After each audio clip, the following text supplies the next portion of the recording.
সালের ১২ই মার্চ জাতীয় সংসদ ভবনের ৪ দেয়ালের ভেতরে আজ যা ঘটল তা কি কেবলই সংসদীয় প্রক্রিয়া নাকি জুলাই বিপ্লবের লাশের উপর দাঁড়িয়ে এক ভয়াবহ বিশ্বাসঘাতকতার চূড়ান্ত মঞ্চায়ন। খাতা কলমে বিরোধী দলকে ডেপুটি স্পিকারের পদ দেওয়ার প্রস্তাব থাকলেও শেষ পর্যন্ত কেন এক রহস্যময় শূন্যতা গ্রাস করল সংসদ কক্ষকে। পর্দার আড়ালে কোন সেই মাস্টারমাইন্ড যিনি অত্যন্ত ধূর্ততার সাথে পাল্টে দিলেন পুরো দাবার ছক। আজ আমরা উন্মোচন করব সেই নীল নকশা যা দেখে খোদ রাজনীতির বোদ্ধাদেরও হিম হওয়ার অবস্থা। আজ আমরা খুঁজব সেই উত্তর, কেন জামায়াত ফিরিয়ে দিল ক্ষমতার স্বাদ, আর কেন ঠিক ৩০ মিনিটের জন্য থমকে গিয়েছিল পুরো রাষ্ট্রযন্ত্র। শুনুন এক রক্তহিম করার রাজনৈতিক ইনভেস্টিগেশন। মার্চের তপ্ত রোদে যখন সারা দেশ এক নতুন রাজনৈতিক ভোরের অপেক্ষায় ছিল, ঠিক তখনই সংসদ ভবনের করিডরে দানা বাঁধছিল এক গভীর রহস্য। ত্রয়োদশ জাতীয় সংসদের প্রথম অধিবেশন। নিয়মানুযায়ী এই অধিবেশনেই নির্ধারিত হওয়ার কথা সংসদের অভিভাবক বা স্পিকার এবং তার সহযোদ্ধা ডেপুটি স্পিকার। সরকার পক্ষ থেকে বারবার বাতাসে ছড়িয়ে দেওয়া হচ্ছিল এক উদারতার বার্তা। তারা বলছিল তারা অন্তর্ভুক্তিমূলক রাজনীতিতে বিশ্বাসী, তাই তারা বিরোধী দল জামায়াতে ইসলামী থেকে একজনকে ডেপুটি স্পিকার হিসেবে দেখতে চায়। কিন্তু রাজপথ থেকে উঠে আসা রাজনৈতিক বিশ্লেষকদের মনে তখন একটাই প্রশ্ন, এই উদারতা কি সত্যিই গণতন্ত্রের প্রতি শ্রদ্ধা, নাকি বিরোধী দলকে গৃহপালিত করার এক পর্দার আড়ালের ষড়যন্ত্র। সংসদ কক্ষে যখন অধিবেশন শুরু হল তখন দেখা গেল এক অভূতপূর্ণ দৃশ্য। স্পিকার হিসেবে মুক্তিযুদ্ধ বিষয়ক মন্ত্রী মেজর অবসর হাফিজ উদ্দিন আহমেদের নাম প্রস্তাব করা হলে তা গৃহীত হয়, কিন্তু গোল বাঁধল ডেপুটি স্পিকার নির্বাচন নিয়ে। যে পদের জন্য জামায়াতকে আহ্বান জানানো হয়েছিল সেখানে দেখা গেল খোদ সরকারি দলের নেত্রকোনা ১-এর আসনের সংসদ সদস্য ব্যারিস্টার কায়সার কামালকে মনোনীত করা হয়েছে। কেন? কারণ হিসেবে বলা হলো বিরোধী দল থেকে কারো নাম প্রস্তাব করা হয়নি, কিন্তু এই নাম প্রস্তাব না করার পেছনে লুকিয়ে আছে এক হিমশীতন সত্য। ঘটনার সূত্রপাত আসলে ১২ই মার্চের আগের দিন, অর্থাৎ বুধবার জামায়াতে ইসলামীর আমির এবং সংসদের বর্তমান বিরোধী দল নেতা ড শফিকুর রহমান এক সংবাদ সম্মেলনে বজ্রকণ্ঠে যা বললেন তা সরকারের সাজানো নীল নকশাকে তাসের ঘরের মতো ভেঙে দিল। তিনি পরিষ্কার জানিয়ে দিলেন, জামায়াত কোনো খণ্ডিত অধিকার চায় না। জামায়াতের এই অনড় অবস্থানের মূল ভিত্তি হল ঐতিহাসিক জুলাই সনদ। ছাত্র জনতার রক্তের উপর দাঁড়িয়ে যে সনদ তৈরি হয়েছিল সেখানে স্পষ্ট লেখা ছিল যে ডেপুটি স্পিকার পদটি হবে বিরোধী দলের অধিকার। জামায়াত মনে করছে সরকারি সনদ পূর্ণাঙ্গভাবে বাস্তবায়ন না করে কেবল একটি পদের টোপ দিয়ে তাদের মুখ বন্ধ করতে চাইছে। ড শফিকুর রহমানের ভাষায়, তারা পিস মিল বা খুচরো কোনো সুযোগ চান না, তারা চান পুরো জুলাই সনদের পূর্ণাঙ্গ প্রতিফলন। রাজনীতির অন্দরমহলে কান পাতলে শোনা যাচ্ছে সরকার আসলে জুলাই সনদ নিয়ে চরম গড়িমসি করছে। তারা দেখাতে চাইছে তারা সনদ মানছে, কিন্তু ভেতরে ভেতরে ক্ষমতার নিরঙ্কুশ নিয়ন্ত্রণ নিজেদের হাতেই রাখতে চায়। জামায়াত যখন এই ভাঁজ ধরে ফেলল তখনই তারা এই পদ প্রত্যাখ্যানের সিদ্ধান্ত নেয়। এটি কেবল একটি পদ ফিরিয়ে দেওয়া নয়, বরং এটি ছিল এক ভয়াবহ রাজনৈতিক প্রতিবাদ। এখন প্রশ্ন আসে, বিএনপি নেতৃত্বাধীন সরকার কেন এই ঝুঁকি নিল? কেন তারা জামায়াতকে বাইরে রেখে নিজেদের লোককেই ডেপুটি স্পিকার বানালো? এর পেছনে রয়েছে এক গভীর ভূ রাজনৈতিক সমীকরণ।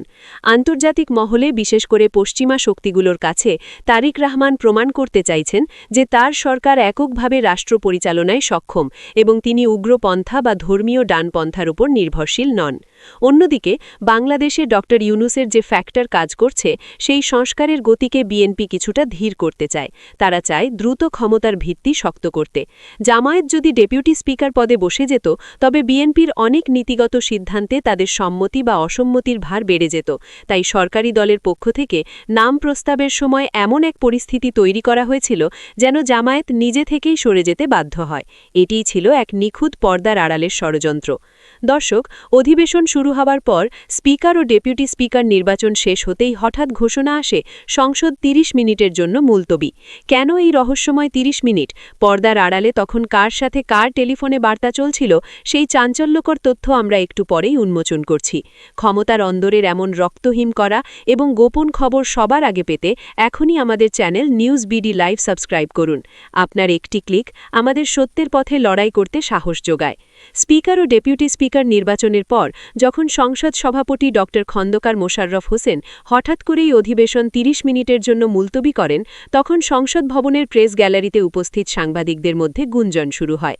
সাধারণ দৃষ্টিতে এটি বিরতি মনে হলেও এটি ছিল এক উত্তেজনাকর সন্ধিক্ষণ। সূত্র বলছে ওই ৩০ মিনিটে বিরোধী দলীয় নেতার কক্ষ এবং সরকারের উচ্চ পর্যায়ের মধ্যে এক শেষ মুহূর্তের রফা দফার চেষ্টা চলছিল। সরকার চাচ্ছিল জামায়াত যেন তাদের বিরোধিতার সুর কিছুটা নরম করে, কিন্তু ড শফিকুর রহমান জুলাই সনদের প্রশ্নে এক চুলও নড়তে রাজি হননি। এই ৩০ মিনিটেই নির্ধারিত হয়ে যায় যে আগামী দিনের সংসদ হতে চলেছে এক সংঘাতপূর্ণ ময়দান। ব্যারিস্টার কায়সার কামালকে ডেপুটি স্পিকার হিসেবে নির্বাচিত করে সরকার আসলে এক ঢিলে দুই পাখি মারল। প্রথমত, তারা সংসদের নিয়ন্ত্রণ বজায় রাখল। দ্বিতীয়ত, জামায়াতকে সুযোগ দিয়েছিলাম কিন্তু তারা নেয়নি, এই তকমা দিয়ে জনগণের সামনে তাদের নেতিবাচকভাবে উপস্থাপনের সুযোগ তৈরি করল। এটিই ছিল সেই ভয়াবহ নীল নকশার চূড়ান্ত অংশ। কিন্তু আজকের এই সংসদীয় নাটকের সবচেয়ে বড় বিস্ফোরণটি ঘটল তখন, যখন অধিবেশন কক্ষের রাষ্ট্রপতির ভাষণের সময় সমাগত হল।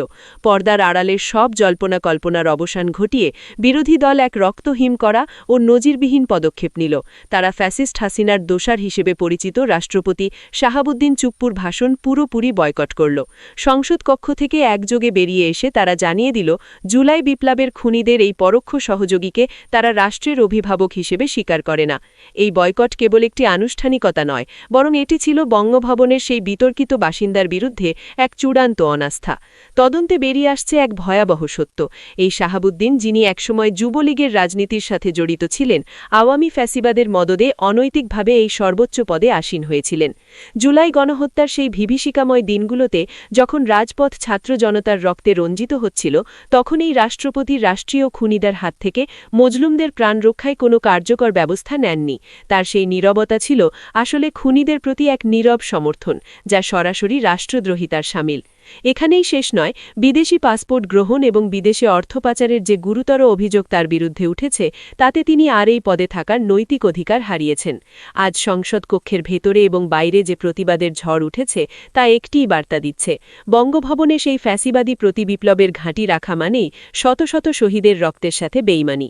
তাকে অভিশংসন বা ইমপিচমেন্টের মাধ্যমে পদচ্যুত করে গ্রেফতারের দাবি এখন আর কেবল রাজপথে সীমাবদ্ধ নেই, তা খোদ জাতীয় সংসদে আছড়ে পড়েছে। প্রশ্ন এখন একটাই, এই বয়কটের পর বঙ্গভবনের সেই মাস্টারমাইন্ড কি স্বেচ্ছায় বিদায় নেবেন, নাকি ইতিহাসের এক নির্মম পরিণতির মুখোমুখি হবেন? এখন আসা যাক ড ইউনূসের নেতৃত্বাধীন অন্তর্বর্তীকালীন সরকার যে সংস্কারের বীজ বুনেছিল, বর্তমান সংসদ কি সত্যিই তা বহন করবে? জামায়াতের এই কঠোর অবস্থান ইঙ্গিত দিচ্ছে যে তারা নিজেদের রাজপথের শক্তির সাথে আপোষ করবে না। তারেক রহমান খুব ভালো করেই জানেন যে জামায়াতকে সাথে না রাখলে রাজপথে বিএনপি দুর্বল হয়ে পড়বে, আবার জামায়াতকে বেশি ছাড় দিলে আন্তর্জাতিক মিত্ররা অসন্তুষ্ট হবে। তাই তিনি এক ভারসাম্য বজায় রাখার চেষ্টা করছেন। কিন্তু আজকের এই ডেপুটি স্পিকার নির্বাচন প্রমাণ করল সেই ভারসাম্য এখন হুমকির মুখে।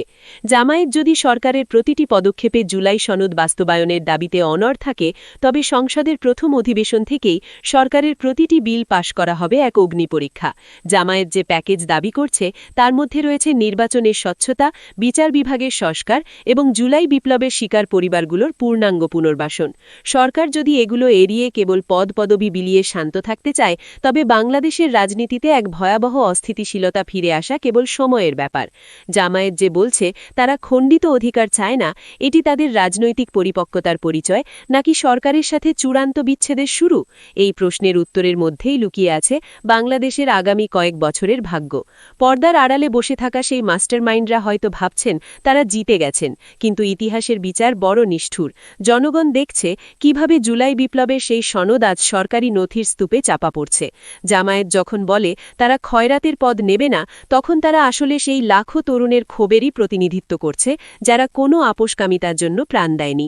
আজকের এই ডেপুটি স্পিকার নির্বাচন কি সত্যি বিরোধী দলের ব্যর্থতা, নাকি জুলাই সনদের পবিত্রতাকে রক্ষা করতে জামায়াতের এক ঐতিহাসিক আত্মত্যাগ?